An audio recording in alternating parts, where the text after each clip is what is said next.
Chalk and slate. मैं अभिषेक और आज मैं आपके सामने लेकर आया हूँ शेयर्स एंड डिविडेंड का एक्सरसाइज 3C।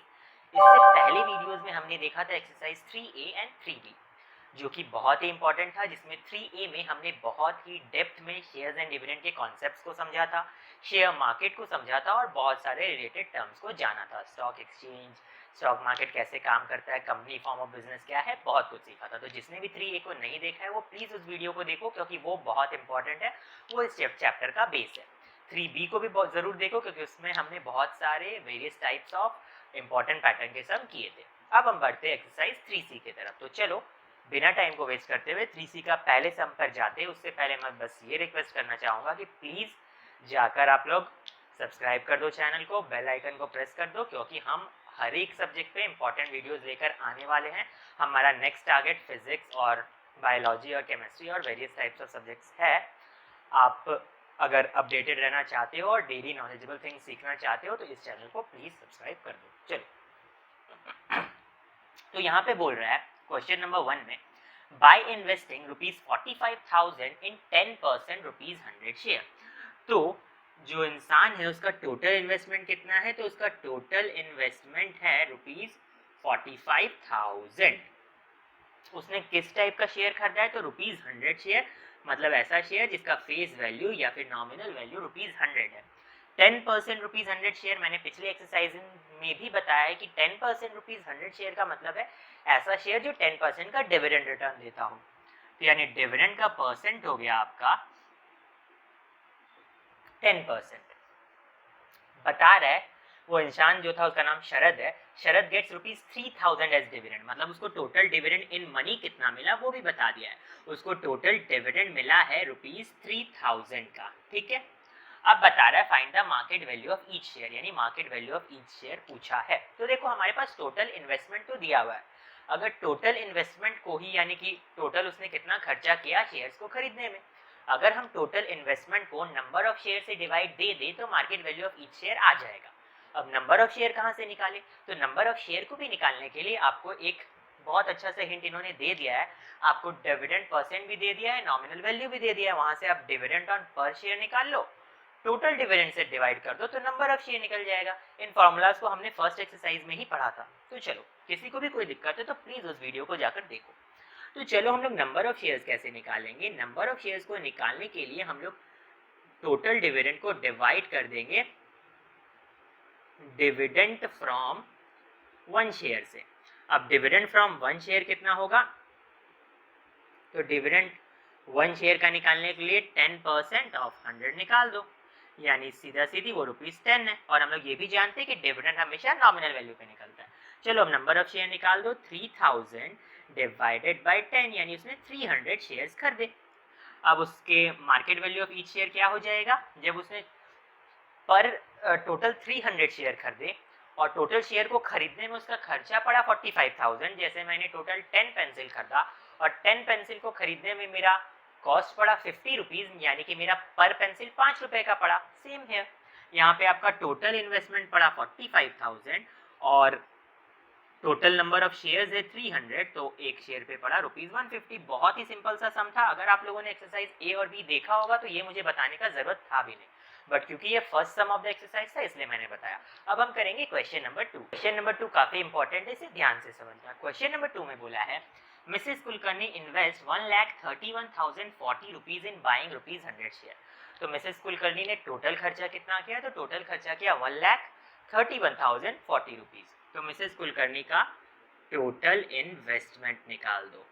तो उनका टोटल इन्वेस्टमेंट है 1,31,040 rupees.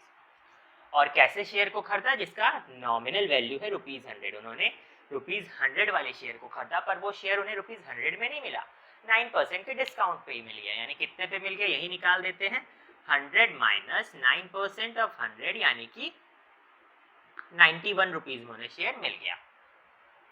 She sells the share worth ₹72,000 at a premium of 10%। अच्छा, उन्होंने टोटल इन्वेस्टमेंट किया 1,31,040 रुपीज, पर शेयर 91 का पड़ा, तो नंबर ऑफ शेयर निकाल सकते हैं। और यहाँ क्वेश्चन में बोल दिया है कि उन्होंने जितने भी शेयर खरीदे होंगे उनमें से 72,000 जितने शेयर्स का वैल्यू हो जाए।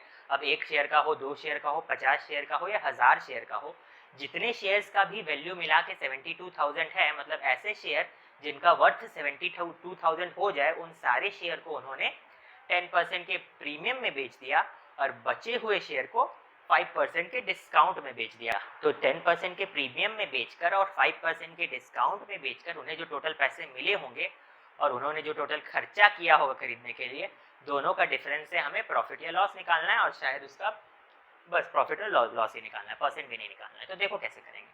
हमको पता है कि मिसेस कुलकर्णी ने इतना खर्चा किया, हमको पता है कि उनका नॉमिनल वैल्यू ये है, मार्केट वैल्यू ये है, तो नंबर ऑफ शेयर्स तो निकाल ही सकते हैं। सबसे पहले मिसेस कुलकर्णी का नंबर ऑफ शेयर्स निकाल लो। उन्होंने 131,040 खर्चा किया और 91 करके एक शेयर को खरीदा।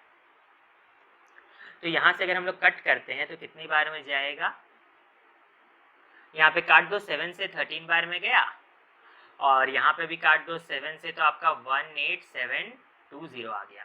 यहाँ 13 से काट दो 1440 आ गया। तो नंबर ऑफ शेयर जो मिसेस कुलकर्णी ने खरीदा है वो है 1440। ठीक है, ये क्वेश्चन को अगर थोड़ा इजी करना रहता तो ऐसे बोल देता कि 1440 में से समझ लो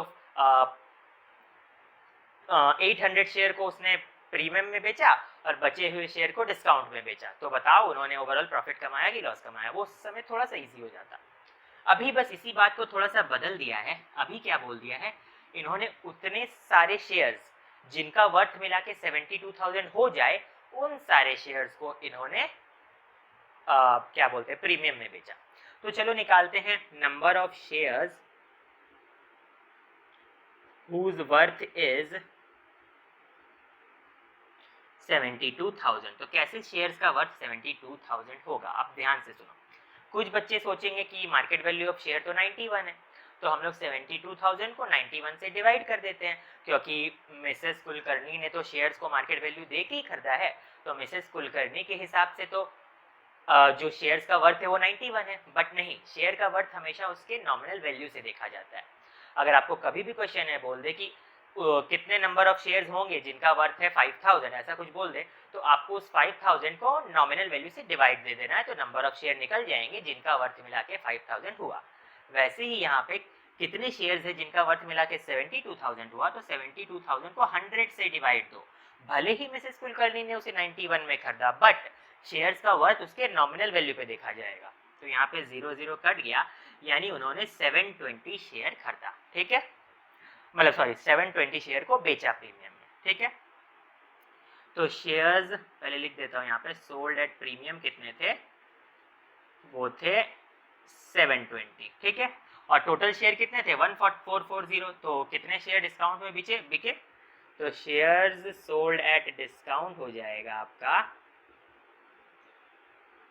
1440 माइनस 720, तो 027, यहाँ भी 720, मतलब डिस्काउंट पे जो शेयर बिके वो भी 720 थे, मतलब आधे शेयर डिस्काउंट में बिक गए, आधे शेयर प्रीमियम में बिक गए। ठीक है, तो अब चलो निकालो money earned through shares at premium, में शॉर्टकट में लिख दे रहा हूँ, इसका मतलब वही लिख लेना आप लोग कि money earn through share sold at premium of 10%, तो वो कितना होगा। तो आपको पता है कि अब ऐसा भी कुछ लोग सोचेंगे कि मिसेस कुलकर्णी ने खुद तो शेयर 91 में खरीदा था, तो अब प्रीमियम में बेचते समय क्या वो 91 से वैल्यू लगाएंगे, मतलब क्या मिसेस कुलकर्णी ने कुछ ऐसा बेचा होगा 91 प्लस 10% ऑफ 91, नहीं, हमेशा शेयर्स पे प्रीमियम या डिस्काउंट उसके नॉमिनल वैल्यू पे दिया जाता है। यानी कि मिसेस कुलकर्णी ने कुछ ऐसे शेयर्स को बेचा, 10% के प्रीमियम में बेचा, यानी 100 प्लस 10/100 इंटू 100, मतलब आप प्रीमियम पे बेचो या डिस्काउंट पे बेचो, नॉमिनल वैल्यू से ही कैलकुलेट होता है। भले ही खुद मिसेस कुलकर्णी ने 91 में खरीदा, पर जब मिसेस कुलकर्णी उसे डिस्काउंट पे बेच रही होगी या प्रीमियम पे बेच रही होगी, तो 91 पे वो प्रीमियम या फिर 91 पे डिस्काउंट नहीं लगाएगी, वो नॉमिनल वैल्यू यानी 100 रुपए पे ही प्रीमियम और 100 रुपए पे ही डिस्काउंट लगाएगी। तो ये कितना हो गया आपका 110, यानी 110 करके उन्होंने 720 शेयर्स बेचे। तो यहाँ साइड में लिख देता हूँ earning through shares at premium, वो कितना हो जाएगा, तो हो जाएगा 720 इंटू 110। और money earn through share sold at discount कितना होगा, तो अभी भी वो डिस्काउंट भी तो नॉमिनल वैल्यू ऑफ शेयर पे दिया जाएगा, तो 5% ऑफ 100 यानी उन्होंने एक शेयर बेचा 95 करके और टोटल उनका अर्निंग कितना हो गया, तो 95 इंटू 720। मैंने जानबूझ के मल्टीप्लाई नहीं किया, कैलकुलेशन आसान हो जाएगा।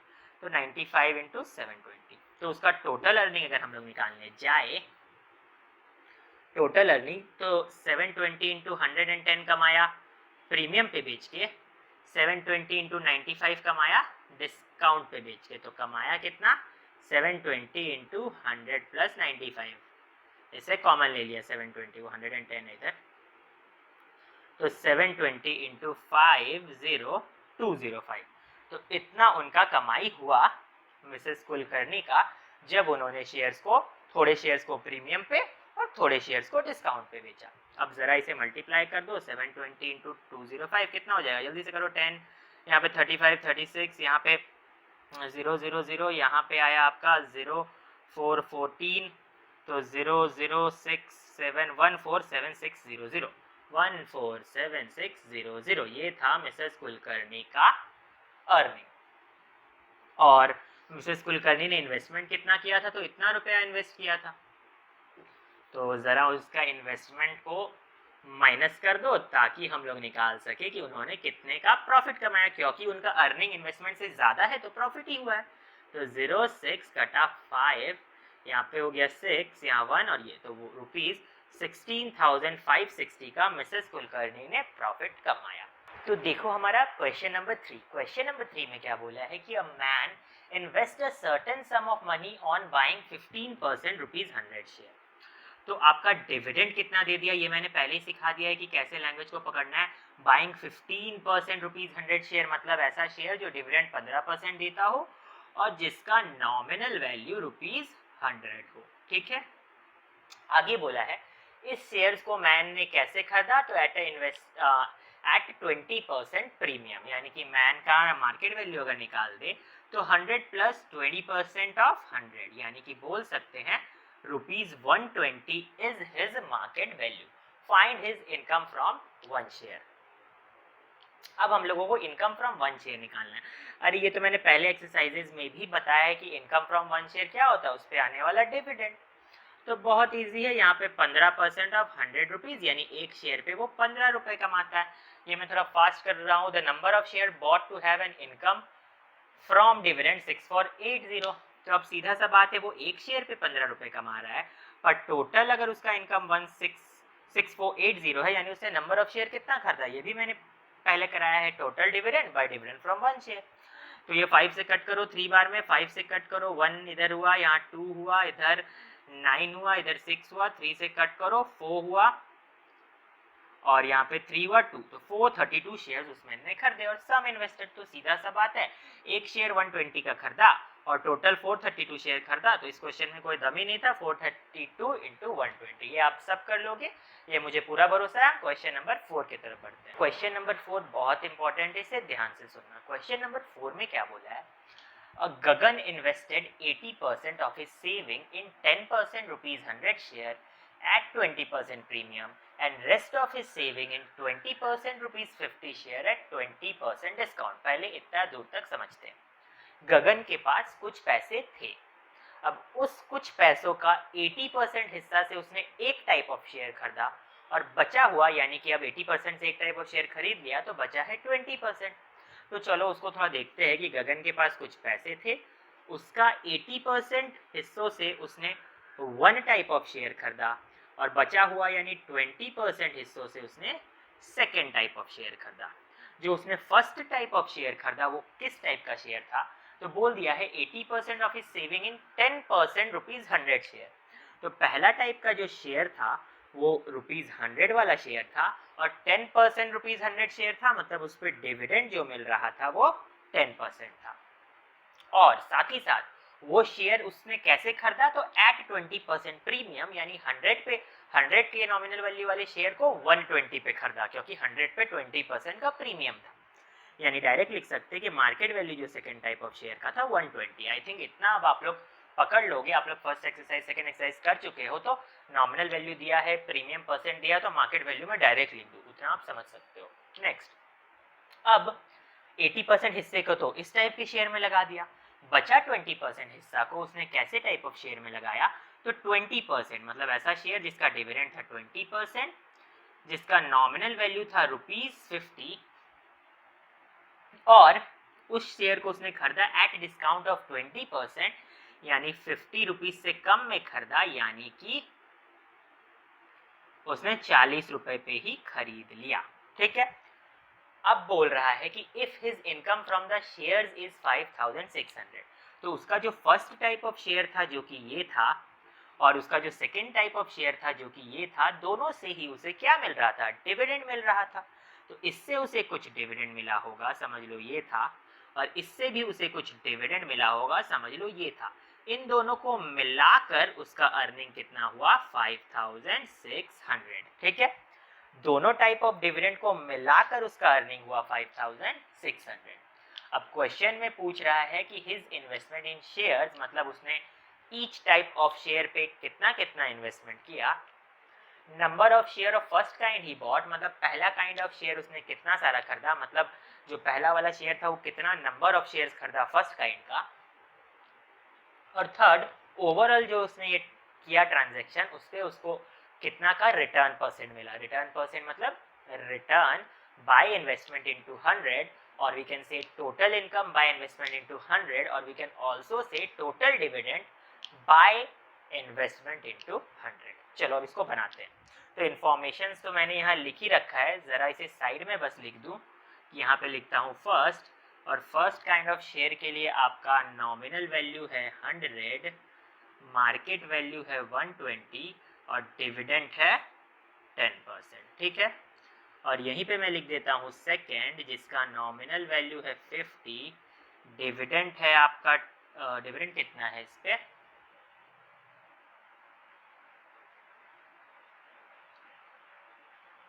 20% ही है। मार्केट वैल्यू है आपका इस पे कितना? 40 रुपीज। ठीक है, चलो अब जरा इसे इरेज कर दूं ताकि थोड़ा हम लोग अभी सम को कर सके। शांति से आराम से सम को समझो, हड़बड़ी नहीं है, बस ऐसा कॉन्सेप्ट बनेगा कि मुश्किल से मुश्किल सम भी कर पाओगे। तो सबसे पहला बात तो इतना कुछ हम लोग को हिस्ट्री बता दिया, पर यही नहीं बोला कि उसका सेविंग कितना था। अब नहीं बोला है तो उसको मान लेंगे x। तो let his total savings be ₹x। ठीक है, तो ₹x का उसका सेविंग था, जिसका 80% से उसने फर्स्ट काइंड ऑफ शेयर खरीदा। तो अब यहाँ लिख सकते हैं investment in first kind share. Investment की जगह टोटल इन्वेस्टमेंट लिख दो, total investment in first kind of share. तो फर्स्ट काइंड ऑफ शेयर पे उसका टोटल इन्वेस्टमेंट हो जाएगा 80% ऑफ x, यानी बोल सकते हैं 8x/10। ठीक है, तो फर्स्ट काइंड ऑफ शेयर पे उसका टोटल इन्वेस्टमेंट कितना था? 8x/10। यहाँ पे मैं सर्कल करके फर्स्ट लिख दे रहा हूँ। ठीक है, यानी फर्स्ट काइंड ऑफ शेयर पे ये क्या है? तो TI है, टोटल इन्वेस्टमेंट है। ठीक है, चलो अब इसे हल्का सा इरेज कर देता हूँ। सिमिलरली हम लोग सेकेंड काइंड ऑफ शेयर पे निकालेंगे, तो 80% खर्चा कर दिया तो 20% बचा है, तो यानी कि अब बचेगा 2x/10। तो 2x/10 क्या है? Total investment in second kind of share है। ठीक है, तो अब जरा हम लोग निकालते हैं कि उसने कितना नंबर ऑफ शेयर खरीदा। तो फर्स्ट काइंड ऑफ शेयर का जो हम लोग नंबर कैसे निकालेंगे? तो शेयर का नंबर निकालने के लिए क्या करते हैं? Total investment divided by market value of one share. तो फर्स्ट काइंड ऑफ शेयर पे टोटल इन्वेस्टमेंट था 8x/10, उसको डिवाइड कर दो मार्केट वैल्यू यानी 120 से, तो यहाँ पे आ जाएगा 8x/10 इंटू 1/120। तो ये कट हो रहा है तो कट कर दो, हो जा रहा है 4 से 2 बार में, 4 से 30 बार में, 2 से 15 बार में, तो x/150 आ रहा है। यानी नंबर ऑफ शेयर अगर हम लोग लिखते हैं तो फर्स्ट काइंड ऑफ शेयर उसने खरीदा है x/150। ठीक है, ये सब बहुत इंपॉर्टेंट चीज़ है, इसलिए सर्कल कर करके साइड में लिखते जा रहा हूँ। और उसी तरह से सेकेंड काइंड ऑफ शेयर उसने कितना खरीदा है? तो सेकेंड काइंड ऑफ शेयर पे टोटल इन्वेस्टमेंट है 2x/10, और total investment divided by market value ही तो होता है नंबर ऑफ शेयर, यानी 40 से डिवाइड कर दो। 40 से डिवाइड करेंगे तो ये कुछ ऐसा बन जाएगा, ये सब कैलकुलेशन आप जानते ही हो। 2 से कट कर दो तो 20 हो जाएगा, तो बोल सकते हैं x/200 ये है उसका number of second kind of share. Shortcut में लिख दे रहा हूँ। ठीक है, x/200। ठीक है, अब एक चीज देखो, उसका कितना अर्निंग हुआ। अब निकालो अर्निंग। तो earning from first kind of share कितना होगा, तो फर्स्ट काइंड ऑफ शेयर से उसका अर्निंग होगा, जब डिविडेंड 10% दिया है तो 10% हम लोग निकालेंगे किसका, नॉमिनल वैल्यू का। तो फर्स्ट काइंड ऑफ शेयर का नॉमिनल वैल्यू 100 है, तो 10% ऑफ 100 कर देंगे, तो 10 रुपया उसने कमाया फर्स्ट काइंड ऑफ शेयर से, एक शेयर से डिविडेंड कमाया। अब नंबर ऑफ शेयर कितने थे, तो यहाँ देखो x बाय 150, यानी कि हम लोग बोल सकते हैं कि उसने टोटल कितना अर्निंग किया फर्स्ट काइंड ऑफ शेयर से, तो x बाय 150 तो नंबर ऑफ शेयर था, और एक शेयर से कमाया था 10 रुपया, यानी बोल सकते हैं कि डिविडेंड जो उसने फर्स्ट शेयर से कमाया वो कितना था, तो उसने जो डिविडेंड कमाया फर्स्ट शेयर से वो था आपका x बाय 15, ठीक है। चलो, और वैसे ही उसका जो अर्निंग है वो सेकेंड शेयर से कितना होगा, तो सेकेंड शेयर से देखो कितना का डिविडेंड दे रहा है, 20% का दे रहा है, कितने रुपए पे, 50 रुपीज़ पे। तो चलो सेकेंड से भी उसने 10 रुपए कमाए, और नंबर ऑफ शेयर थे x बाई 200, तो उसने टोटल अर्निंग की x बाई 20, यानी कि अगर हम लोग देखें तो सेकेंड शेयर पे डिविडेंड कितना है, तो x बाई 20। तो ये था डिविडेंड फ्रॉम फर्स्ट शेयर, ये है डिविडेंड फ्रॉम सेकेंड शेयर, यानी कि रिटर्न बोल दो, डिविडेंड बोल दो या अर्निंग बोल दो। तो ये जो टोटल अर्निंग है वही उसका 5600 है। तो अगर हम लोग इसको x के टर्म्स में लिखे तो x by 15 plus x by 20 ही तो उसका टोटल अर्निंग है, वो कितना है 5600। 20 और 15 का एलसीएम ले लो, 60 हो जाएगा, 15 से 4 बार में, 20 से 3 बार में, यहाँ हो गया 5600। 7x is equal to 5600 into 30, linear equation सबको सॉल्व करने आता है। तो 7 से यहाँ 80 हो गया, तो 80 इंटू 30 यानी 2400, 80 इंटू 30 यानी x का वैल्यू आया 2400, x का वैल्यू कितना आया 2400, कितना था यहाँ 7x बाई 60 था, इधर था 5600, तो ये 7 से 800 बार में गया, और सॉरी इधर 60 था ना, सॉरी माय मिस्टेक। तो ये x का वैल्यू आ जाएगा 800 इंटू 60, यानी x का वैल्यू आ गया 48,000, सॉरी एक थोड़ा सा कैलकुलेशन मिस्टेक था, 48,000 है उसका टोटल x का वैल्यू। और x हमने माना क्या था, उसके टोटल इन्वेस्टमेंट को बोल दो या फिर उसके टोटल सेविंग को, क्योंकि उसने सेविंग को इन्वेस्ट कर दिया, तो उसका टोटल सेविंग या total investment in share on the whole है ₹48,000, ठीक है। सेकेंड पार्ट में बोल रहा है number of share of first kind, तो first kind of number of share देखो यहाँ मैंने सर्कल में लिख रखा है x बाय 150, x बाय 150 है, x का वैल्यू है 48000 डिवाइडेड बाय 150, 5 से 3 बार में, 5 से 960 बार में, तो 3 से हो जाएगा आपका 32 बार में, तो 320 शेयर, यानी फर्स्ट काइंड के कितने शेयर खरीदे उसने 320 शेयर्स। अब percentage return on the shares bought on the whole, तो उसका परसेंटेज रिटर्न कितना है, तो परसेंटेज रिटर्न कैसे करते हैं, total income by total investment into 100, invest उसने अपने पूरे सेविंग को ही कर दिया, तो टोटल इन्वेस्टमेंट 4800 हो गया, 48000, टोटल अर्निंग था 5600, इंटू 100 कर दो तो परसेंटेज रिटर्न निकल जाएगा। इसको कट कर दो आप लोग, 4 से जा रहा है तो 4 से जाएगा आपका 12 बार में, यहाँ पे आपका 4 से जाएगा 140 बार में, ये आपका 4 से जाएगा क्या 4 से 3 बार में, यहाँ पे 4 से जाएगा आपका 35 बार में, तो 35 बाई 3 तो 311 2 बाई 3%, ये है उसका टोटल रिटर्न परसेंट। क्वेश्चन थोड़ा लेंथी था पर बहुत ही कॉन्सेप्चुअल था, और इस तरह के क्वेश्चन को जब आप बनाओगे तो एक अलग तरह का खुशी होगा अगर आप इसे खुद से सॉल्व करते हो। और आई होप मैंने बहुत डिटेल में बताया तो आपको समझ में आया होगा। फिर भी बूंद भर भी डाउट है तो कमेंट सेक्शन में कमेंट करने से ना हिचकिचाएं। चलो हम लोग अब बढ़ते हैं नेक्स्ट क्वेश्चन नंबर 5 की तरफ। भले ही ये थोड़ा टाइम टेकिंग है बट ऐसा कॉन्सेप्ट दिमाग में घुसने वाला है कि आप सामने वालों को पढ़ा दो, ठीक है। चलो अब हम देखते हैं क्वेश्चन नंबर 5। क्वेश्चन नंबर 5 में क्या बोला है कि ऐश्वर्या बॉट 496 रुपीज 100 शेयर, यानी ऐश्वर्या ने कितने शेयर्स खरीदे, तो 496, और उसका नॉमिनल वैल्यू ऑफ शेयर कितना था ₹100, and market value of each share कितना है, तो 132, क्योंकि उसे 132 में मिला हर शेयर। बोल रहा है investment made by her, number 1 निकालने का जरूरत भी नहीं है, बहुत ईजी है, 132 इंटू 496 कर दो, ये मैं बहुत बार बता चुका हूँ, आई थिंक सब समझ गए होंगे। सेकेंड में बोला है income of Aishwarya if rate of dividend is 7.5%। Rate of dividend दे ही दिया है, उसे नॉमिनल वैल्यू से मल्टीप्लाई कर दो तो इनकम फ्रॉम 1 शेयर आ जाएगा, इनटू अगर हम 496 कर देंगे तो उसका टोटल इनकम आ जाएगा। ठीक है, 3 वाला पार्ट में समझाता हूँ। 3 में बोला है how much extra Aishwarya invest in order to increase her income by 7200। ऐश्वर्या को एक्स्ट्रा कितना पैसा खर्चा करना पड़ेगा अगर उसे अपने इनकम को बढ़ाना है। ऐश्वर्या का इनकम कैसे बढ़ेगा, पहला ये देखो कि शेयर से इनकम आता कैसे है, डिविडेंड से। तो ऐश्वर्या को अगर इनकम बढ़ाना है तो अपना डिविडेंड एक्स्ट्रा करना होगा। अब वो डिविडेंड कैसे एक्स्ट्रा कर लेगी, तो ज्यादा शेयर खरीद लेगी, ज्यादा शेयर खरीदेगी तो उसे ज्यादा डिविडेंड मिलेगा, तो यानी उसे कुछ एक्स्ट्रा शेयर्स खरीदने होंगे। अब एक्स्ट्रा शेयर्स खरीदेगी तो ऑब्वियसली है थोड़ा सा पैसा एक्स्ट्रा लगेगा, वही पैसा यहाँ निकालने बोला है कि उसे कितना इन्वेस्ट करना होगा ताकि इनकम बढ़ के 7200 और बढ़ जाए। मतलब इनकम 72 पहले जितना हो रहा था उतना तो रहे ही, 7200 एक्स्ट्रा मिलने लगे। तो हमने यहीं पे देखा था कि एक शेयर से आने वाला इनकम इतना था और टोटल इनकम इतना था। तो एक शेयर से आने वाला इनकम ये सर्कल वाला था, तो एक शेयर से अगर वो 7.5 रुपीज़ कमा रही है ना, एक शेयर से 7.5 रुपीज़ कमा रही है, तो 7200 रुपया एक्स्ट्रा कमाने के लिए उसे कितने शेयर खरीदने होंगे, तो 7200 डिवाइडेड बाय 7.5। यहाँ 5 से कट करो 15, 5 से कट करो 2, 5 से कट करो चलो 3 से कट करो 5, 3 से कट करो 2400, 5 से कट करो 480, 480 इंटू 2 960। मतलब उसे 960 शेयर्स एक्स्ट्रा खरीदने पड़ेंगे अगर उसे 7200 रुपया एक्स्ट्रा डिविडेंड चाहिए।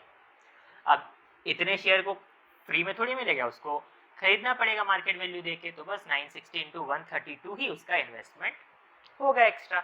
चलो नंबर 6 कर हम देखेंगे हमारा क्वेश्चन नंबर 6। नोट डाउन करो कि हमें इन सब क्वेश्चंस को उसके लैंग्वेज के हिसाब से समझना बहुत ज़रूरी है, क्योंकि बहुत बच्चे होते हैं कि उनको ओवरऑल कॉन्सेप्ट पता है पर क्वेश्चन की लैंग्वेज को ही नहीं समझ पाते, तो हम एकदम लाइन बाय लाइन क्वेश्चन को समझते हैं। ठीक है, मैं कुछ कुछ पॉइंट को ज़्यादा 3-4 बार रिपीट करूंगा ताकि आप लोग को अच्छे से कॉन्सेप्ट समझ में आ जाए। यहाँ बोला है Gopal has some ₹100 shares of a company A paying 10% dividend. तो पहले एक लाइन पढ़ लिया, इसको हम लोग समझने का कोशिश करते हैं। तो गोपाल नाम का एक इंसान है, उसके पास कुछ शेयर्स हैं। किस कंपनी के शेयर है, तो कंपनी ए का शेयर है। कौन सा वाला शेयर है, तो जो शेयर है उसके पास उसका नॉमिनल वैल्यू ₹100 है, और जो कंपनी का उसने शेयर खरीदा है वो कंपनी डिविडेंड कितना देती है, 10% देती है। तो हम लोग यहाँ पे लिखेंगे कि गोपाल के पास कंपनी ए का जो शेयर्स है उसका नॉमिनल वैल्यू है ₹100, उस पे डिविडेंड मिलता है 10%। ठीक है, he sells a certain number of these shares at a discount of 20%। देखो अब क्या करता है, गोपाल के पास कंपनी ए का कुछ शेयर्स था, और जो शेयर्स गोपाल के पास था उसका नॉमिनल वैल्यू था ₹100। अब गोपाल ने इसी कंपनी के शेयर्स को बेच दिया और डिस्काउंट पे बेचा। इससे पहले एक बात ध्यान दो, हमें गोपाल ने कंपनी ए का शेयर्स को खरीदा होगा, पर गोपाल ने कंपनी ए के शेयर्स को किस कॉस्ट पे खुद खरीदा वो क्वेश्चन में मेंशन नहीं है, और उसका हमें यूज भी नहीं करना है। ठीक है, तो बहुत बच्चे ऐसा भी लिख सकते हैं कि गोपाल ने ₹100 वाले शेयर्स को डिस्काउंट में बेच दिया, और कितने के डिस्काउंट में बेच दिया, 20% के डिस्काउंट में बेच दिया, तो मार्केट वैल्यू लिख देंगे कि 80 रुपीज। नहीं, क्वेश्चन को ध्यान से समझो। कंपनी ए का शेयर्स गोपाल के पास था, उसका नॉमिनल वैल्यू था ₹100, डिविडेंड था 10%। गोपाल ने खुद उन शेयर्स को किस कॉस्ट पे खरीदा ये नहीं दिया है, उसका जरूरत भी नहीं है, स्टार्टिंग से ही मान लिया कि गोपाल के पास शेयर्स था। ठीक है, अब उसने इस शेयर्स को कैसे बेच दिया, तो एट अ डिस्काउंट ऑफ 20%। और हमने सीखा ही है कि हम लोग किसी भी चीज को डिस्काउंट, मतलब शेयर्स को अगर शेयर्स पे डिस्काउंट लगाते हैं या प्रीमियम लगाते हैं तो उसके नॉमिनल वैल्यू पे ही लगाते हैं। तो गोपाल ने भी जब शेयर्स को बेचा 20% के डिस्काउंट पे, तो वो 20% का डिस्काउंट अपने नॉमिनल वैल्यू पे ही दिया, मार्केट वैल्यू का यहाँ भी काम नहीं है। तो गोपाल ने किस प्राइस पे सेल किया, तो गोपाल सेल्स एट ₹80, है ना, 100 पे 20% का डिस्काउंट दिया। एंड इन्वेस्ट द प्रोसीड्स इन, अब इन सारे शेयर्स को उसने कुछ शेयर्स बेचे ना, कितने नंबर ऑफ शेयर्स बेचे वो नहीं बोला है, तो हम मानते हैं एक्स, मान लो उसने एक्स शेयर्स बेचे, तो एक्स शेयर्स बेचे तो उसको कुछ पैसे तो मिले होंगे ना, पर शेयर के 80 रुपीज उसने लिया, तो जो भी पैसे उसे मिले उस पैसे को इन्वेस्ट करके उसने दूसरा शेयर खरीद लिया। Invest the proceeds in second type of share. और पढ़ते अब इसे, invest the proceeds in ₹100 share at ₹60 in company B. मतलब कंपनी ए के कुछ शेयर्स को बेच के गोपाल को जो भी पैसा मिला उसको उसने इन्वेस्ट कर दिया किसी दूसरे टाइप ऑफ शेयर में। कैसे शेयर में? ₹100 शेयर में, मतलब ऐसा शेयर में जिसका नॉमिनल वैल्यू ₹100 हो, और वो मिल जा रहा था उसे एट ₹60। ठीक है, वही बोला, invest the proceed in ₹100 shares at ₹60 in company B. मतलब उसने अपने प्रोसीड्स को ₹100 वाले शेयर में मतलब लगा दिया जो कि उसे मिल जा रहा था 60 में, और वो किसका था? तो कंपनी बी का था। और कंपनी बी उसे डिविडेंड कितना दे रही है? 20%। अब आगे बोला, if his income from the share hold increase by 18,000। अब यहाँ पे बता रहा है कि गोपाल के पास कंपनी ए का कुछ शेयर्स था, तो हम लोग का शेयर से इनकम क्या होता है? शेयर से इनकम उसका डिविडेंड होता है, कंपनी हमें डिविडेंड पे करती है। तो जब तक गोपाल के पास कंपनी ए का शेयर था उससे उसे कुछ डिविडेंड मिल रहा होगा, और जब उसने उन सारे शेयर्स को बेच दिया और एक सेकेंड टाइप ऑफ शेयर खरीद लिया तो सेकेंड टाइप ऑफ शेयर से भी उसका डिविडेंड मिल रहा है। अब तो पहले उसे जो फर्स्ट कंपनी के शेयर से डिविडेंड मिल रहा था और अभी जो नई कंपनी के शेयर से उसे डिविडेंड मिल रहा है, उन दोनों का डिफरेंस दिया है 18,000। ठीक है, ऐसा बोल दिया है ना कि जब उसने यहाँ देखो बोला, if his income from the share sold increase by 18,000, मतलब उसने जो शेयर्स बेच दिया और बेचने के बाद जो उसे नया शेयर से इनकम हो रहा है वो 18,000 ज़्यादा है पुराने के कंपैरिजन में। ठीक है, तो चलो अब इसे सॉल्व करते हैं। कैसे करेंगे? तो यहाँ पे देखो हम लोगों ने कुछ चीज़ तो यहाँ मेंशन कर ही दिया है। क्वेश्चन में नहीं बताया कि उसने कितना शेयर्स बेचा, तो हम लोग मान लेंगे let us consider Gopal sold कितना शेयर? तो x शेयर्स। कितना नंबर ऑफ शेयर? तो x नंबर ऑफ शेयर्स। अब गोपाल का अर्निंग कितना होगा? तो पहले ही हम क्वेश्चन में समझ चुके हैं कि गोपाल ने 80 रुपीज करके पर शेयर को बेचा, तो x शेयर को 80 इंटू एक्स, एक शेयर का 80, दो शेयर का 80 इंटू 2, तीन शेयर का 80 इंटू 3, वैसे ही x शेयर का 80 इंटू एक्स। तो 80 इंटू एक्स रुपीज गोपाल ने कमाया, और ये सारा पैसा जो उसने कमाया कहाँ लगा दिया? कंपनी बी के शेयर पे। और कंपनी बी के शेयर पे नॉमिनल वैल्यू कितना था? तो कंपनी बी के शेयर पे नॉमिनल वैल्यू ₹100 था, पर मार्केट वैल्यू यानी गोपाल ने किस रेट पे कंपनी बी का शेयर खरीदा? तो ₹60 का। ठीक है, तो number of share of company B जो गोपाल ने बॉट यानी खरीदा, तो उसके पास टोटल 80x था। पहले कंपनी का शेयर्स को बेच के उसने टोटल कमाया था 80x, और उसने पूरी 80x ही तो लगा दिया। Invest the proceeds in company B, यानी कि उसका पूरा 80x ही खर्चा हो गया, यानी उसका इन्वेस्टमेंट 80x है। और पर शेयर का कॉस्ट कितना है? 60 रुपीज। तो 80x बाई 60 हम लोग बोल सकते हैं कि उसका number of share company B का कितना उसने खरीदा है? तो 80x बाय 60। ठीक है, अब हम लोगों को क्या करना है? बस फर्स्ट कंपनी से कितना डिविडेंड आ रहा था वो निकालना है, सेकंड कंपनी से कितना डिविडेंड आ रहा है वो निकालना है, और दोनों का डिफरेंस 18,000 दिखा के x का वैल्यू सॉल्व कर लेना है। तो कैसे करेंगे? तो मैं क्या करता हूँ, इधर ही थोड़ा सा सॉल्व कर देता हूँ। ठीक है, मैं लिखता हूँ यहाँ पे कंपनी ए। अब कंपनी ए से कितना डिविडेंड आ रहा होगा? देखो कंपनी ए डिविडेंड दे रहा था 10%, और डिविडेंड हमेशा नॉमिनल वैल्यू पे मिलता है। ये हो गया डिविडेंड फ्रॉम वन शेयर, लेकिन टोटल शेयर्स थे कितने? x। तो यहाँ पे उसने पहले कंपनी से डिविडेंड कमाया था 10x। ठीक है, अब यहीं पे निकाल देते हैं सेकंड कंपनी से, यानी कंपनी बी से उसने कितना डिविडेंड कमाया। तो देखो कंपनी बी का उसने कितना शेयर्स खरीदा? तो 80x बाई 60 खरीदा। फिर से मैं बता दे रहा हूँ यहाँ 80x बाई 60 कैसे हुआ। तो उसका इन्वेस्टमेंट टोटल 80x था और एक शेयर 60 पे मिल रहा था, तो total investment by market value of one share ही तो होता है ना नंबर ऑफ शेयर, हमने पहले भी पढ़ा है, तो वही मैंने यहाँ लगा दिया। तो अब सेकंड कंपनी उसे कितना डिविडेंड दे रही है? तो 20% दे रही है, तो सेकंड कंपनी से आने वाला डिविडेंड है 20%। अच्छा, ये हमेशा नॉमिनल वैल्यू पे मिलता है और सेकंड कंपनी का नॉमिनल वैल्यू भी 100 है, और total number of share 80x by 60 है। तो यहाँ पे हो गया 160x बाय 6। ठीक है, और ये बात क्वेश्चन ने मेंशन कर ही दिया। देखो ये वाला चीज से अब हमें काम है, इधर वाला मैं थोड़ा इरेज कर देता हूँ ताकि बीच में x वाला सोल्यूशन दे दूँ। ये आप लोग नोट डाउन कर ही चुके होंगे। तो आगे क्या बोल रहा है क्वेश्चन में कि if his income from the share sold increase by 18,000, मतलब शेयर जो उसने बेचा उसके बाद जो नया शेयर खरीदा उससे जो डिविडेंड आ रहा है माइनस जो पुराना उसका था, वो दोनों के बीच का डिफरेंस है 18,000। तो यहाँ एलसीएम ले लिया, इधर आया 18,000, इधर हो जाएगा 100x is equal to 18,000 into 6, तो x का वैल्यू हो जाएगा 18,000 इंटू 6 बाय 100। तो x का वैल्यू हो जाएगा 18 इंटू 6 1080, यानी 1080 शेयर्स गोपाल ने कंपनी के बेचे। तो मैं इसे ओवरऑल फिर से समराइज कर दे रहा हूं क्योंकि काफी इंपॉर्टेंट क्वेश्चन है। गोपाल के पास कंपनी ए का कुछ शेयर्स था जो कि ₹100 नॉमिनल वैल्यू का था और कंपनी उसे 10% डिविडेंड दे रही थी। अब गोपाल ने इसी कंपनी का कुछ शेयर्स को बेच दिया। कैसे बेचा? तो 20% के डिस्काउंट पे बेचा, ₹80 में बेचा। अब उसने कितना शेयर बेचा ये नहीं बोला, इसलिए हमने माना कि x शेयर बेचा। तो x शेयर बेचने से, जब एक शेयर बेचोगे तो 80 रुपीज कमाई होगी, तो x शेयर बेचोगे तो 80x कमाई होगी।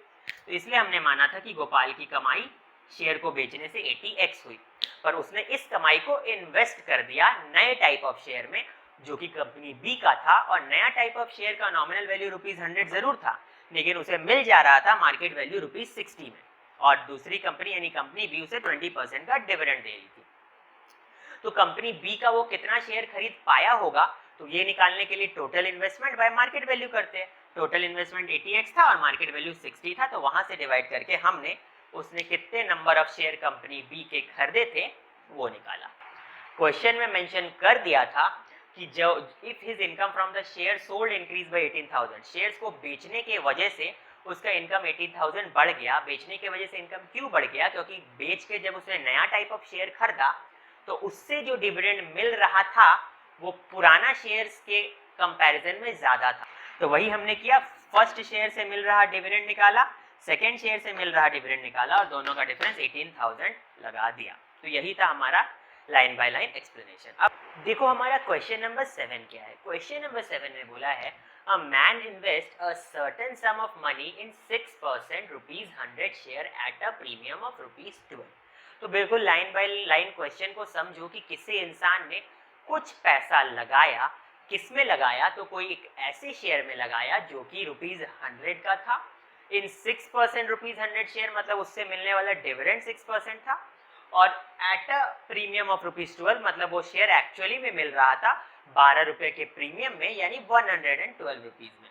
और मैन ने सर्टेन सम ऑफ मनी लगाया, कितना लगाया ये नहीं बताया है, तो हम लोग लिखते हैं सबसे पहले मैन का इन्वेस्टमेंट क्या है, तो x है ₹x, और ये ₹x उसने किस में लगाया? तो एक ऐसे शेयर में लगाया जिसका नॉमिनल वैल्यू ₹100 है, डिविडेंड का परसेंट 6% है और मार्केट वैल्यू ₹112 है, यानी मैन को एक शेयर 112 रुपए का पड़ा। ठीक है। When the share falls to ₹96, अब ये हम लोग जानते हैं कि शेयर का नॉमिनल वैल्यू फिक्स रहता है, पर market value time to time change होता है। कंपनी का परफॉर्मेंस अच्छा हुआ, अच्छा बहुत नाम हुआ, बहुत प्रॉफिट कमा रही है कंपनी, तो अपना मार्केट वैल्यू बढ़ाती जाती है। बट ऐसे भी सिनेरियोज आते हैं कि कंपनी का मार्केट वैल्यू घट जाता है। तो इस बेचारे ने जो शेयर खरीदा उस कंपनी का मार्केट वैल्यू घट गया और वो घट के 96 हो गया, तो इसने डर से शेयर्स को बेच दिया कि और ना घट जाए। तो when the share falls to ₹96, he sold out all the shares, तो उसने सारे शेयर्स बेच दिए। ठीक है। and invested the proceeds in 10% 10 rupees share at ₹8। अच्छा, तो जब उसने पुराने शेयर को जो खरीद रखा था वो कंपनी का शेयर्स का दाम घटने लगा, तो उसने उन सारे शेयर्स को बेच दिया, और बेच के जो पैसा आया उसने अपने पास नहीं रखा, उस पैसे से एक नया टाइप ऑफ शेयर खरीद लिया। और जो नया टाइप ऑफ शेयर खरीदा वो कैसा था? तो वो रिटर्न दे रहा था, आई मीन डिविडेंड दे रहा था 10%, उसका नॉमिनल वैल्यू था ₹10 और वो उसे मिल कैसे रहा था? एट ₹8, यानी मार्केट वैल्यू था ₹8। ठीक है। तो मैं हम लोग यहाँ लाइन बना के लिख देते कि सेकेंड टाइप ऑफ शेयर जो उसने खरीदा, तो सेकेंड टाइप ऑफ शेयर का नॉमिनल वैल्यू था ₹10, डिविडेंड था 10% और मार्केट वैल्यू था ₹8। अब आगे क्या बोला है? If the change is in his income is ₹540। देखो फिर से वही बात बोला कि उसका इनकम का चेंज है ₹540। ठीक है। तो find the sum invested originally. अब उसका इनकम में चेंज आया ₹540 का। अब फिर से इस बात को ध्यान से सुनो कि शेयर से होने वाला इनकम मतलब कि डिविडेंड, यानी कि पिछली बार जो उसके पास कुछ शेयर्स थे, फर्स्ट टाइप ऑफ शेयर्स, उससे भी उसे कुछ डिविडेंड मिलता होगा। पर उसने जब सारे शेयर्स को बेच के नया शेयर्स खरीद लिया, समझ लो इधर मेरा पुराना शेयर है, इधर नया शेयर है, तो जो उसके पास पुराना शेयर्स था उससे कुछ डिविडेंड मिलता होगा।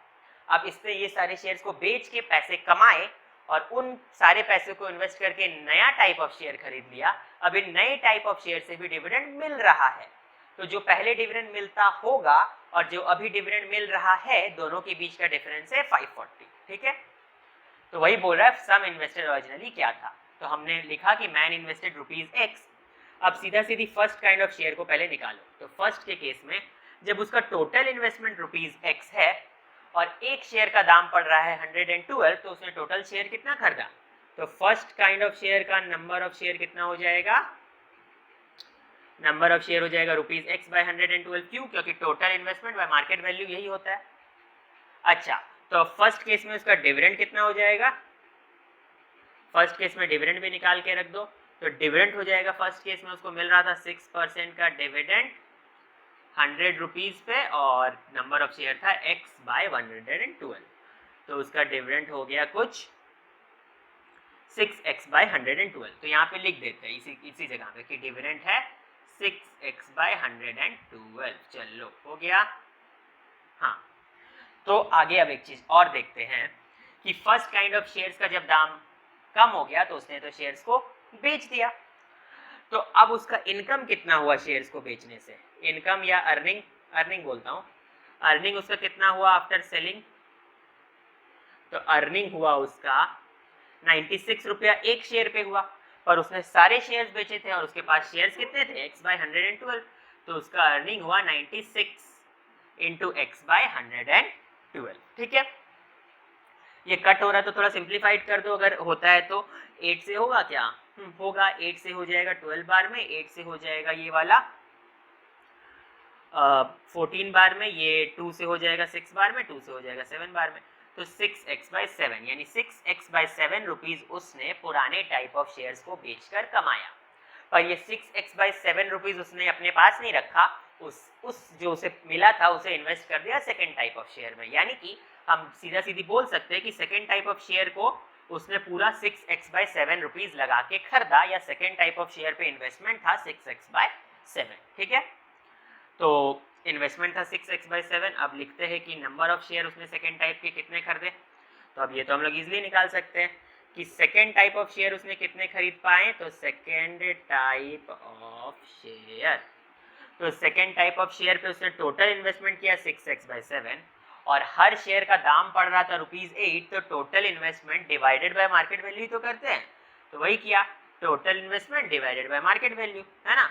ये देखो डिवाइड का सिंबल, तो यहाँ पे लिख देंगे 6X बाय 7 इंटू 1/8।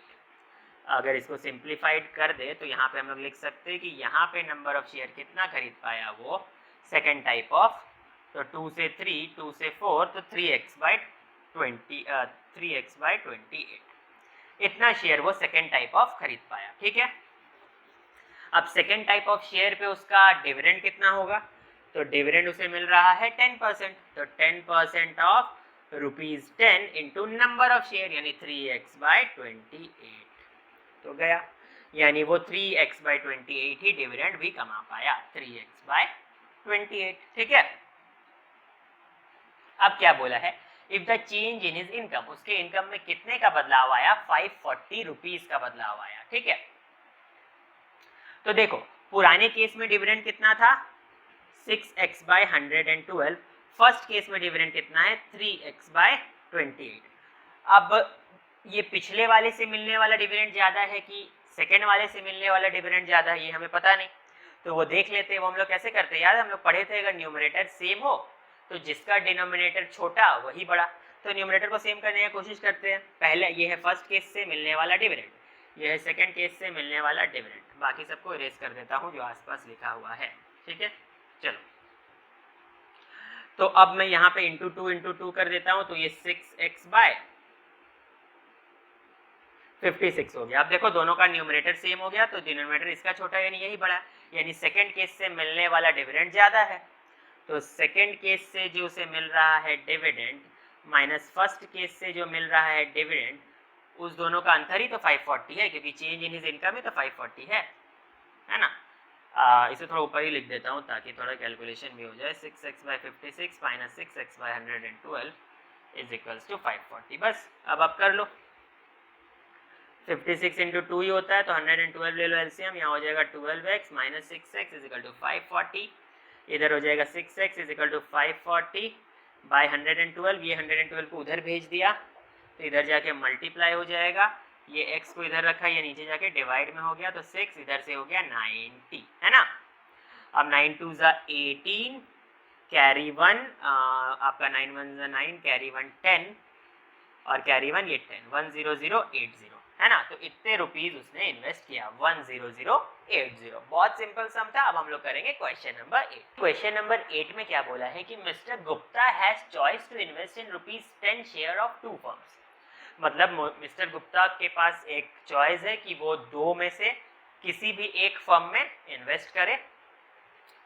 दोनों ही फर्म का जो शेयर है उसका नॉमिनल वैल्यू ₹10 है, पर एक का शेयर का मार्केट वैल्यू ₹13 है और सेकंड वाले का मार्केट वैल्यू ₹16 है। तो if the first firm page, और फर्स्ट वाला जिसका मार्केट वैल्यू 13 है वो उसे डिविडेंड कितना दे रहा है 5%, और सेकंड वाला उसे डिविडेंड दे रहा है 6%। तो find which firm is paying better, मैंने पहले भी आप लोगों को ये सिखाया था सेकंड एक्सरसाइज में ही, कि जब भी आप लोगों को निकालना हो कि कौन सा फर्म ज्यादा बेटर पे कर रहा है तो यहाँ पे सिर्फ हम लोग डिविडेंड का बेसिस पे नहीं निकालेंगे कि कौन सा फर्म बेटर पे कर रहा है, क्योंकि डिविडेंड के हिसाब से अगर हम फर्स्ट फर्म का देखें तो 5% दे रहा है वो 10 रुपीज में, तो हम लोग बोल देंगे कि 0.5 रुपीज दे रहा है, और दूसरा वाला 6% दे रहा है 10 रुपीज में तो 0.6 रुपीज दे रहा है। तो सब बोलेगा कि अरे सेकेंड फर्म तो ज्यादा डिविडेंड दे रहा है तो सेकेंड फर्म बेटर है ना।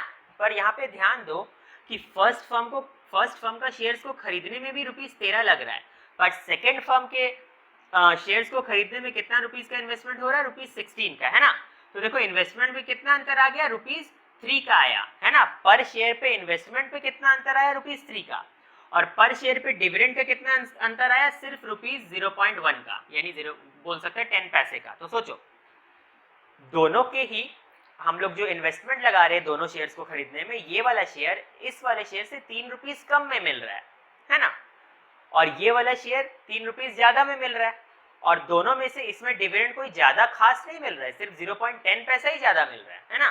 तो इस तरह से हम लोगों को दोनों चीज को माइंड में रखना पड़ेगा, सिर्फ डिविडेंड के बेसिस पे नहीं, हमें ये भी देखना होगा कि इन्वेस्टमेंट किसमें ज्यादा हो रहा है किसमें कम। तो इस सब पचड़े से पढ़ने से अच्छा हम लोग बेटर क्या निकालेंगे, सबसे बेस्ट हम लोग निकालेंगे रिटर्न परसेंट। हम लोग क्या निकाल देंगे, कौन सा फर्म बेटर है, कौन सा फर्म बेटर पे कर रहा है, वो निकालने के लिए ध्यान में रखो सिर्फ डायरेक्ट निकाल देना रिटर्न परसेंट। रिटर्न परसेंट क्या होता है, तो इनकम बाय इन्वेस्टमेंट, यहाँ दोनों का ही निकल जाता है इनटू 100। जो परसेंटेज बेटर उसका रिटर्न बेटर, क्योंकि देखो यहाँ पे इनकम यानी कि डिविडेंड भी आ गया और इन्वेस्टमेंट यानी मार्केट वैल्यू, दोनों का कंपैरिजन आ गया। अब क्योंकि हमने यहाँ पे एग्जांपल में देख ही लिया कि कौन सा फर्म बेटर पे कर रहा है, ये बात को जानने के लिए सिर्फ इनकम ही नहीं हमें साथ ही साथ मार्केट वैल्यू को भी देखना पड़ता है, तो इसीलिए दोनों का ही कंपैरिजन होगा, इसीलिए रिटर्न परसेंट निकालते हैं। तो बस पहला वाला बहुत ईजी है, जल्दी से निकाल दो। आपका डिविडेंड कितना होगा, तो फर्स्ट फर्म के लिए डिविडेंड होगा 5% ऑफ 10 रुपीज यानी 0.5, ठीक है। और इसका रिटर्न परसेंट हम निकाल दो, इसका रिटर्न परसेंट होगा आपका 0.5 बाय 13 इंटू 100, है ना। अब आप देखोगे सेकेंड फर्म, तो सेकेंड फर्म का डिविडेंड होगा आपका 6% ऑफ 10 रुपीज यानी 0.6, और इसका रिटर्न परसेंट हो जाएगा आपका 0.6 बाय 16 इंटू 100, है ना। चाहो तो डेसिमल हटा दो इधर से, तो ये हो जाएगा 50 बाय 13, और ये डेसिमल हट के हो जाएगा 60 बाय 16, है ना। तो अब यहाँ 50 बाय 13 है और 60 बाय 16 है, तो आप दोनों में से कोई भी एक प्रोसेस ले सकते हो, डिनोमिनेटर सेम बना दो या न्यूमरेटर सेम बना दो। मैं न्यूमरेटर सेम बना देता हूँ, ऊपर नीचे 6 से मल्टीप्लाई कर देता हूँ, इधर ऊपर नीचे 5 से मल्टीप्लाई कर देता हूँ, तो हो गया 300 बाय 78% है इधर, और इधर है 300 बाय 80। और जब न्यूमरेटर सेम होता है तो जिसका डिनोमिनेटर छोटा वो बड़ा, ये सब बचपन से पढ़ते आए तो मुझे बताने का जरूरत नहीं है। यानी ये किसका था, फर्स्ट फर्म का था, यानी फर्स्ट फर्म इज बेटर। और फर्स्ट फर्म में देखो, फर्स्ट फर्म को मैंने बेटर बोल दिया, जबकि फर्स्ट फर्म तो कम डिविडेंड दे रहा था और सेकंड फर्म तो ज्यादा डिविडेंड दे रहा था, सेकंड फर्म में तो ज्यादा इनकम हो जाता, फिर भी मैंने फर्स्ट फर्म को बेटर क्यों निकाला, क्योंकि फर्स्ट फर्म भले ही सेकंड फर्म जितना डिविडेंड नहीं दे रहा है, पर फर्स्ट फर्म में सेकंड फर्म जितना ज्यादा इन्वेस्टमेंट भी नहीं है। देखो इनकम में ज्यादा अंतर नहीं आ रहा है, दोनों से इनकम में अंतर आ रहा है सिर्फ 0.10 रुपीज का, पर इन्वेस्टमेंट में अंतर आ जा रहा है 3 रुपीज का। तो मैं 3 रुपया एक्स्ट्रा इन्वेस्टमेंट करूं और कमाऊं सिर्फ 0.10 रुपीज एक्स्ट्रा, तो क्या फायदा, इसलिए फर्स्ट फर्म ही बेटर है। ठीक है, चलो पार्ट 1 हो गया, अब सेकेंड पार्ट करते हैं। अब सेकेंड पार्ट करते हैं। तो सेकेंड पार्ट में बोला है कि if mister Gupta invest equally in both the firms and difference between return is ₹30, find how much in all he invest. तो मिस्टर गुप्ता दोनों में ही इक्वल इन्वेस्टमेंट करता है, तो मान लेते हैं x रुपीज और x रुपीज इन्वेस्टमेंट करता है, ये फर्म ए था, ये फर्म बी था। अब number of share first firm का क्या हो जाएगा, तो total investment by market value, second firm का क्या हो जाएगा, total investment by market value, तो दोनों का नंबर ऑफ शेयर्स निकल गया। अब डिफरेंस बिटवीन द रिटर्न बोला है, तो फर्स्ट फर्म से मिलने वाला रिटर्न कितना है, तो फर्स्ट फर्म से मिलने वाला डिविडेंड निकालो। फर्स्ट फर्म से मिलने वाला डिविडेंड है 5% of 10 rupees into number of shares, है ना, तो ये हो गया आपका x/26। ठीक है, और सेकेंड फर्म से मिलने वाला डिविडेंड कितना है, तो सेकेंड फर्म से मिलने वाला डिविडेंड है आपका 6/100 इंटू 10, और नंबर ऑफ शेयर इस केस में कितना है, x/16, है ना। अब यहाँ पे हो जाएगा आपका 2 से 3 बार में, 2 से 8 बार में, तो 3x/80 हो जाएगा। ठीक है,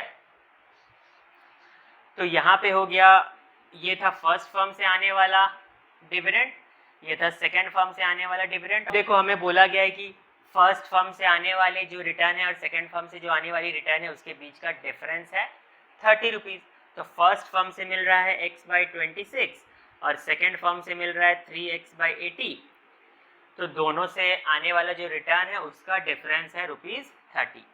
अब आप देख सकते हो कि ये बड़ा है कि ये बड़ा, वो कैसे, दोनों का, हाँ, या तो न्यूमरेटर सेम कर दो या डिनोमिनेटर न्यूमरेटर ही सेम करना इजी लग रहा है, तो फर्स्ट वाला में ऊपर नीचे 3 से मल्टीप्लाई कर दिया, तो बन गया 3x/18 और ये 6, ये 78, है ना। तो बस 3x/78 और 3x/80, जब न्यूमरेटर सेम होता है तो जिसका डिनोमिनेटर छोटा वही बड़ा, यानी फर्स्ट वाला बड़ा, तो दोनों को माइनस कर दो, दोनों का एलसीएम ले लो, कितना आएगा, 13 इंटू 80 आएगा, है ना। तो अब ये एलसीएम बहुत सिंपली निकालना आप लोगों को आना चाहिए, नहीं है तो भी पूछ लेना मेरे से कमेंट सेक्शन में। बट तो ये कितना हो जाएगा आपका, 26 से जाएगा ये 40 बार में, तो 40x, इधर 39x, इधर हो गया 30, x is equal to 30 into 13 into 80, तो x is equal to 13 into इधर हो जाएगा 2400। अब 13 इंटू 24 कर दो, कितना होता है, इधर हो गया आपका 12145, इधर 6, इधर 2, तो 211 312, यानी उसका इन्वेस्टमेंट कितना हुआ इंसान का, 31200। तो ये तो उसने x रुपीज इन्वेस्ट किया, मतलब एक फर्म में, उसने दोनों फर्म में इक्वल रुपीज इन्वेस्ट किया था, तो उसका टोटल इन्वेस्टमेंट हो गया 31200 प्लस 31200, यानी उसका इन्वेस्टमेंट हो गया 62400, ये है उसका टोटल इन्वेस्टमेंट। बड़ा ही सिंपल था। अच्छा, अब कुछ इंटेलिजेंट लोगों का ये क्वेश्चन हो सकता है, और आई थिंक मेरे हिसाब से उठना भी चाहिए था ये क्वेश्चन, कि हमने तो देखा कि फर्स्ट फर्म जो था वो कम डिविडेंड दे रहा था, सेकेंड फर्म जो था वो ज्यादा डिविडेंड दे रहा था, और फर्स्ट फर्म सेकेंड फर्म से कितना कम डिविडेंड दे रहा था, 0.10 रुपीज कम डिविडेंड दे रहा था। पर यहाँ पे हमने टोटल डिविडेंड फर्स्ट फर्म का निकाला और यहाँ पे टोटल डिविडेंड सेकेंड फर्म का निकाला, फिर ये ज्यादा क्यों आ गया और ये कम क्यों आया, तो वो इसलिए आया क्योंकि उस इंसान ने टोटल x रुपए ही दोनों ही फर्म में इन्वेस्ट किए, बट पहला वाला जो फर्म था उसका जो शेयर था वो सस्ता था, वो 13 ही रुपीज में मिल जा रहा था, यानी उसे ज्यादा शेयर खरीद पाया होगा वो फर्स्ट फर्म का। और सेकेंड फर्म का शेयर महंगा था और उसने x ही रुपया इन्वेस्ट किया तो कम शेयर खरीद पाया होगा। तो फर्स्ट फर्म का शेयर उसने इतना ज्यादा खरीद लिया कि जो डिविडेंड का चेंज हल्का सा आ रहा था वो उस ज्यादा शेयर ने मैनेज कर लिया, इसलिए फर्स्ट शेयर ही ज्यादा रिटर्न देने लगा सेकेंड शेयर्स के कंपैरिजन में, क्योंकि फर्स्ट शेयर का नंबर बहुत ज्यादा था, इस वजह से जो डिविडेंड इसका कम भी था वो मैनेज हो गया, है ना। इसीलिए सिर्फ हम लोग डिविडेंड को नहीं देखते कि कौन सा शेयर ज्यादा डिविडेंड दे रहा है वही बेटर है, नहीं, हम लोग इन्वेस्टमेंट भी देखते हैं, ठीक है। क्वेश्चन नंबर 9 बहुत सिंपल है, मैं डिस्कस कर दूंगा, आप लोग बना लेना क्योंकि पिछले एक्सरसाइजेस में हमने ऐसे सम किए। क्वेश्चन नंबर 9 में बोला अशोक इन्वेस्टेड ₹26,400 इन 12% ₹25 शेयर, तो उसने नॉमिनल वैल्यू ऑफ शेयर दे ही दिया है, डिविडेंड का परसेंट दे ही दिया है, तो डिविडेंड ऑन 1 शेयर आप निकाल सकते हो। उसने टोटल डिविडेंड दे दिया है तो नंबर ऑफ शेयर भी निकाल सकते हो, कैसे, total dividend bye dividend on 1 share, है ना, बहुत सिंपल। सेकंड पूछा market value of each share, तो उसने टोटल इन्वेस्टमेंट निकाला है 26,400 और यहाँ से नंबर ऑफ शेयर निकल जाएगा, नंबर ऑफ शेयर से डिवाइड कर दोगे तो मार्केट वैल्यू ऑफ 1 शेयर आ जाएगा। बहुत इजी है। क्वेश्चन नंबर 9 आप लोग का ये होमवर्क रहा, आप लोग खुद से करना। मैं क्वेश्चन नंबर 10 बताता हूँ। क्वेश्चन नंबर 10 सिंपल है, बस थोड़ा सा डिफरेंट इसलिए मैं बता रहा हूँ। क्वेश्चन नंबर 10 में बोला है a man invested ₹45,000 in 15% ₹100 share, तो मैन का टोटल इन्वेस्टमेंट है 45,000 और किस तरह के शेयर में, जिसका नॉमिनल वैल्यू है ₹100 एंड डिविडेंड है 15%, और ये शेयर कोटेड एट ₹125 है, यानी उस इंसान ने इसे ₹125 देकर एक शेयर को खरीदा है। When the market value of share rose to 140, market value of share बढ़ते रहता है कंपनी के परफॉर्मेंस के हिसाब से, तो जब मार्केट वैल्यू बढ़ के 140 हो गया तो उसने कुछ शेयर्स को बेच दिया और उसने सिर्फ उतने ही शेयर्स को बेचा कि उसे 8,400 रुपए मिल जाए। मतलब कि उस इंसान के पास बहुत सारे शेयर्स थे पर उनमें से उसने कुछ शेयर्स को बेचा और उतने ही शेयर्स को बेचा जिसको बेचकर वो 8,400 रुपए कमा सके, ठीक है। और उसने शेयर्स को कब बेचा, जब वो 140 कर एक शेयर बिक रहे थे, यानी कि उसने कितने शेयर्स को बेचा होगा, नंबर ऑफ शेयर्स सोल्ड निकालते हैं, बहुत सिंपल है।